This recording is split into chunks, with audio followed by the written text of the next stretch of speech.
My wife and I generally have a great relationship. Last night, however, I learned from my wife that she has been on a sex strike for most of the last month due to some comments I made following our last date night, which was about a month ago. As background, I arrange a date night each month for the two of us. I plan a dinner somewhere nice, arrange a babysitter, feed our 3 kids dinner, and otherwise handle all of the logistics so that all she has to do is show up. Typically, we will grab drinks somewhere after dinner, sometimes meeting up with friends for the drinks portion, and other times going just the two of us. Earlier this month, I planned an evening out and we had a fantastic dinner together. After dinner, I proposed that we go to a nearby wine bar, but my wife, who had been texting with the wife of a couple we are close friends with, asked if we could go meet up with them for drinks instead. I was fine with that, so we headed towards a nearby bar that they had proposed.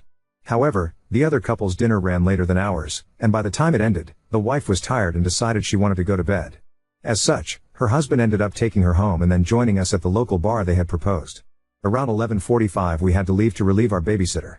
My wife was having fun and didn't want the evening to end, so she invited our friend over for another drink. I told her I was fine with that, but that I was hoping to be in bed by 1 a.m. As background, I do the morning shift with our 3 kids every day and they get up early. My wife promised that we'd be in bed by then. Our friend came over, we opened a bottle of wine, put on some music, and we're all having a good time. 1 o'clock comes around and he gets up to go, but my wife tells us we can't leave, as she is vibing. I stick around for another 10 minutes or so and then decide to call it, as I was getting pretty tired. My wife tells me she will be up in another 10 minutes. I get ready for bed, which takes about that long, and don't hear her coming, so I go to bed. Around 3 o'clock, I get woken up by her coming into our bedroom. She was drunk at this point and made a lot of noise. I'm now wide awake, and if that happens, it usually takes me a while to go back to sleep. In this case, it took me until around 5 o'clock, which was fun when the kids woke up at 6:30. Anyways, at this point, since I'm now wide awake, I ask her if she'd want to have sex, probably not the most romantic, I know. She declines, as she is tired and wants to go to sleep. Fair enough, I don't push the issue, and then she immediately falls asleep. However, I can't sleep now due to being woken up, and sit there and stew for a few hours, mostly frustrated at being woken up but also annoyed at how the evening went overall. My first mistake was sending her a text, while she is asleep, saying that her actions that evening were hurtful and that it felt like I planned this nice evening, only for her to end up spending the later part of it with someone else, and not like that. I am 100% confident they were just listening to music and chatting. The next morning, she came downstairs apologetic. However, I made the mistake of mentioning that her actions made me not really want to plan these extravagant date nights anymore, as she had broken her promise about going to bed at a reasonable hour and then ruined my sleep. Not the first time this has happened on a date night. Then, and this is where I may be the asshole, I added that this was at least the 4th date night in a row where the night had ended with us not having sex, and that in my mind, a good date night ends in sex. I also added that this one was particularly offensive because it felt like she abandoned me at the end of the night. These comments really upset her, and she said they made her feel like I only appreciate her for sex. She added that date nights should be about having fun and enjoying her company, and that I should assume we won't have sex on date nights. Honestly, I have some sympathy for her perspective about enjoying each other's company being the most important part of a date night, but I also don't think it is unreasonable to feel a little let down after planning a romantic evening, especially since it had become a pattern, and particularly where she effectively chose to do something else rather than have sex with me. So Reddit, what do we think? Update 1. Why involve friends on date night? Because she asked, it wasn't what I had planned, but I do try to make her happy. 2. How often do we normally have sex? 2 to 3 times a week, which is honestly pretty good for having 3 young children, although the distribution tends to be a little uneven, i.e. we might have it 5 times one week and then only once the next. I also try to be a generous partner, and almost always try to get her off first, unless she just asks for a quickie. 3. How did I not notice the sex strike that was going on for almost a month? I intentionally took a week off from initiating in an effort to show I wasn't just about sex, and then I caught a severe case of COVID at the end of that week, and then she got her period, and then we went on a trip, where sex is hard with small kids. So even if she hadn't been intentionally withholding, there wouldn't really have been an opportunity for it. Just a really unfortunate series of events that happened one after the other. We also did slip in a couple of sessions in there where she initiated, in what she called moments of weakness. Frankly, we both like sex, but she is sometimes willing to hurt/penalize herself to prove a point.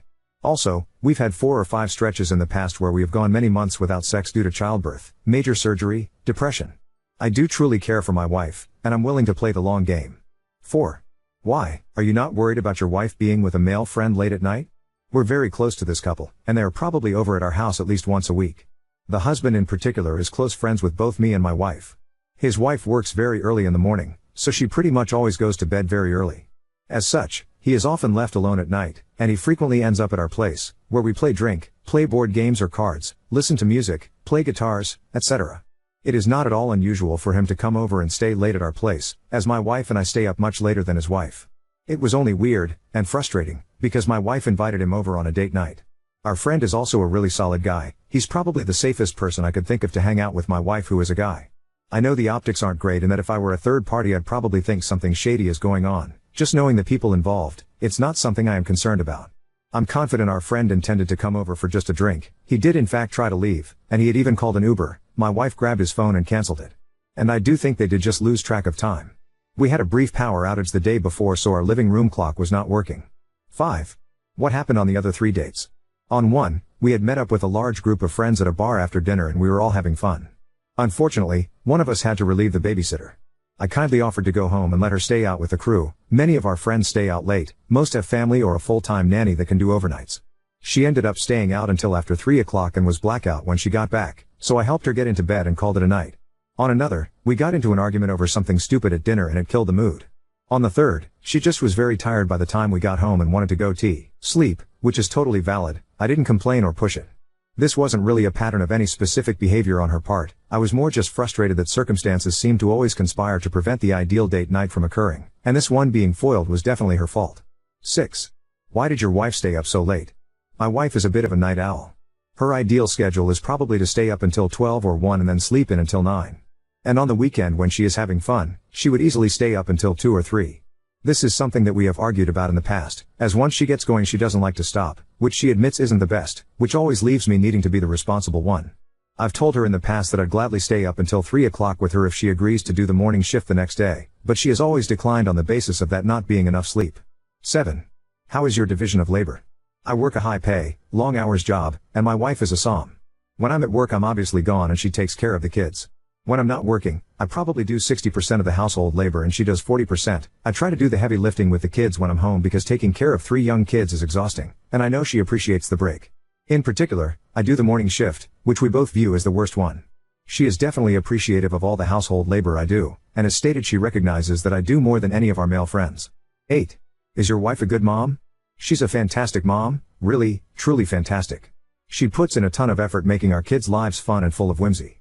She's all their friends' favorite mom since she's fun and cares about them. She goes 100% when taking care of the kids, which I think is why she sometimes parties perhaps too late and doesn't want the night to end, as taking care of kids really is draining, especially if you go max effort. 9. How is your relationship otherwise? We both do thoughtful things for one another. I make her coffee every morning and leave a note for her next to the mug. She helps my mom with tech support, which is a true act of love. I did it for years and hated it. I buy her flowers about once a week and will randomly surprise her with small gifts. She will buy me less frequent, but larger and more thoughtful, gifts. If you take sex out of the equation, the relationship is great, and until a few weeks ago I would have told you that was great too. 10. Are you an unreliable narrator? I hope not. I think if you ask my wife what happened, she would agree with essentially everything I've said. I think she would probably just add some additional background information, the big one being that we have had arguments about sex in the past. We had a bad argument about 9 months ago that led to about a month-long hiatus after I complained to her that we never had sex while on vacation, and we probably take 10 or so trips a year, although many of them are just for long weekends. Her view was that we usually have kids in a room directly adjacent to us, and often other adults, since we typically do an Airbnb with friends or go to a friend's vacation home, and that she would be mortified if our kids or friends hurt us. It's honestly a valid point, and she convinced me of it. I stopped trying on vacation unless she initiates, which she still does periodically, but she did feel that I was ungrateful in light of all the normal sex we were having, and that she needed to reset expectations so that sex was special rather than a usual occurrence. I get the sense that her current sex strike is essentially the same thing. 11. Is this fake? Unfortunately, no. I'm very much a real human. Beep boop beep boop. Update 2. So in the future, she said she wants date nights to be just the two of us. We can do meetups with others on other days. This was what I was going to ask for, but she beat me to it. I promise not to complain about sex, even where, like in this case, it was not the primary complaint but part of a larger complaint, and not to send grumpy texts while she is sleeping, and instead just talk to her in the morning. So communication wins again. We got into a fight over this the next morning, and I told her it was hurtful that on a date night she decided to hang out with a friend to finish the night rather than come to bed with me, and that a date night should ideally end in us having sex, not hanging out with others. This did not go over well, as it made her feel that I was only valuing her for sex, and that I was ungrateful for how much sex we do have, which is admittedly a lot for a married couple with small children. Update 3.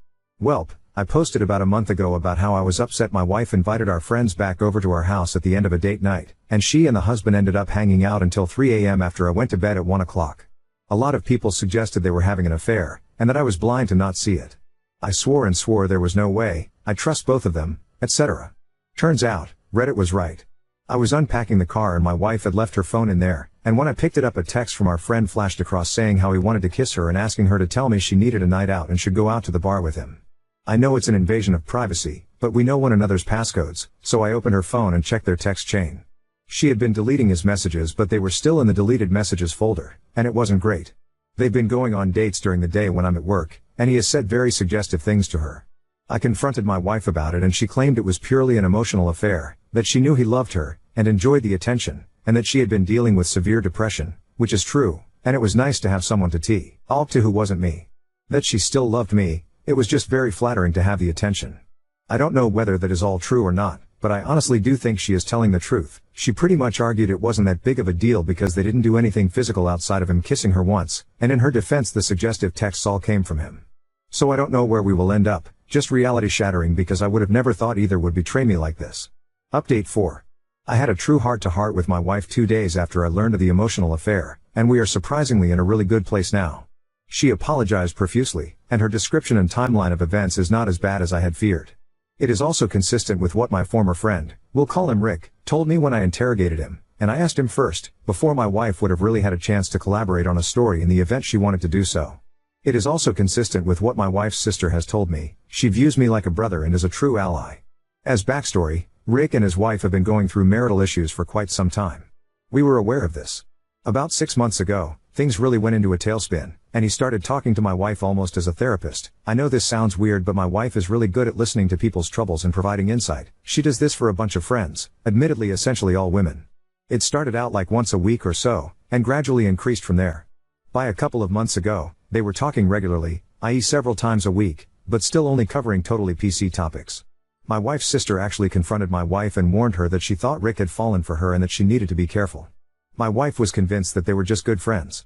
The night of the infamous date night was actually still in this period. My wife admitted that the optics looked bad, but she really was just having a good time, and was frankly pretty drunk and not thinking clearly. She did say though that after that night she realized that he might have feelings for her, and that in retrospect it was pretty obvious. She felt bad about the date night fiasco, and has been much better in that regard, and she also reduced her alcohol consumption. About 6 weeks ago, we went on a ski trip with 5 other families, including Rick and his wife. It was a horrible trip for him, and he and his wife fought a lot. One of the nights, he got pretty drunk and asked my wife to meet him at the bar at our hotel, since he needed to talk. While there, he told her that he loved her and wished that he had married her rather than his wife. My wife just told him I'm sorry. I had been putting the kids to bed when this went down and came down and inadvertently interrupted them right after they said this. I do remember some weird vibes in retrospect. My wife admitted she should have told me right then and there, but that she didn't want to blow up the trip for the whole friend group, as if she told me she was worried that I might make a scene. He then didn't say anything problematic for another week or two, and she chalked it up to him just being really drunk and really sad, and hoped things could just go back to normal. Unfortunately, Rick's marriage took a turn for the worse about a month ago, and it seems pretty clear that they are getting divorced. My wife, who suffers from severe depression, also went into a depressive period around this time, in large part due to some familial issues. This was timed very poorly, as I recently launched a new division at my company and have been working 60-hour week for the last 3 months or so. Both Rick and my wife felt isolated and lonely, and Rick started calling my wife virtually every day. They also started grabbing lunch once or twice a week. I guess he would meet her for lunch on his lunch break.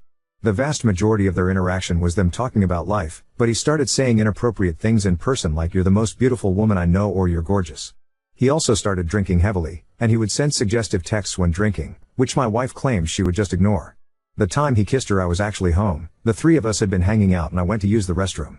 I asked her why she didn't tell me or shut things down, and she admitted it was a mixture of not wanting to blow up our friend group plus her enjoying the attention and compliments, even if she had no interest in the guy. She chuckled a little bit when I asked if she had slept with him. For reference, R is probably 150 plus pounds overweight, which is one of the major strains in his marriage, whereas my wife is a true 10/10. Basically, she was depressed, needed someone to talk to, and since I was so busy with work, she found that emotional support elsewhere. She admits that it was really wrong, and has agreed to take a bunch of actions to prevent this in the future. For me, I still struggle with why she would do some of this. For example, if he texts that you should come over and join him in the shower, and you respond, why don't we do a lunch date instead? From my view, that is pouring gasoline on a fire, by showing you still want to meet with him, whereas she thought she was steering things away from problematic situations. Something shady can't happen in a public setting. She said he came by the house a couple of times during the day, including once when our son was home with her, but that she really tried to steer things to public settings once she knew he loved her. It also does hurt a bit that in one of the texts are asked if they could do a lunch date and she says no, my husband, me, is working from home today, with a sad face. But we're going to make it work.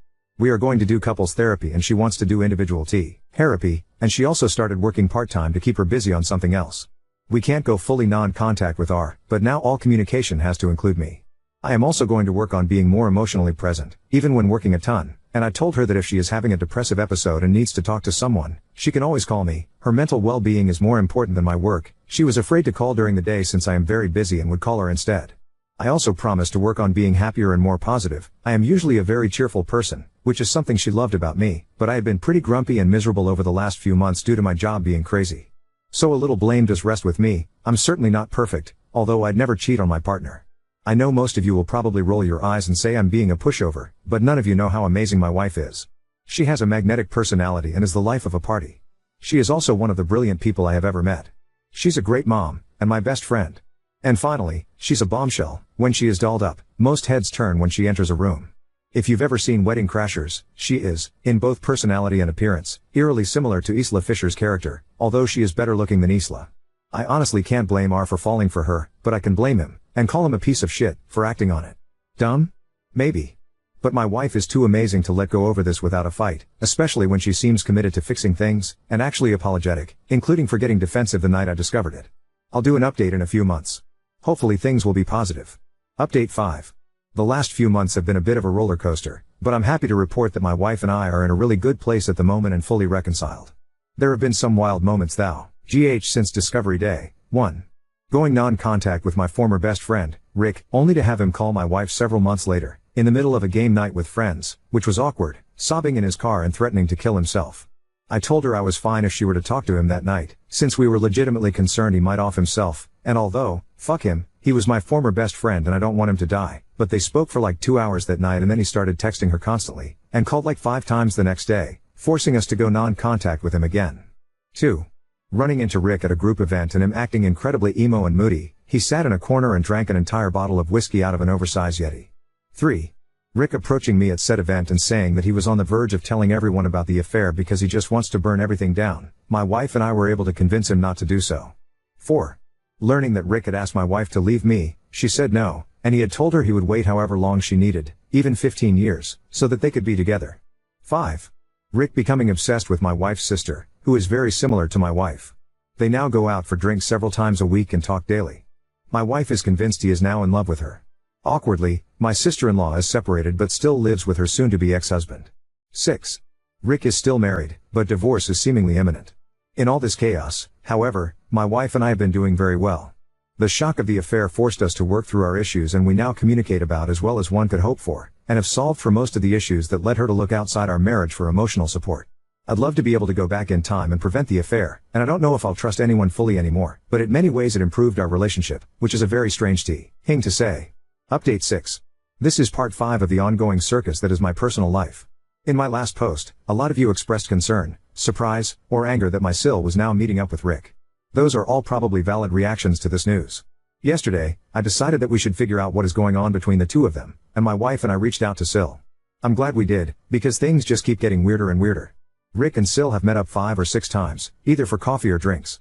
The most recent, and likely final, meetup was actually at Rick's house one evening. His wife and daughter were out of town visiting family. Rick had to work and couldn't go, and he had the place to himself, so he invited Sil over for a drink. While hanging out, he told Sil that he believes he was married both to my wife and to Sil in prior lives, and that he is glad to have been reunited with them.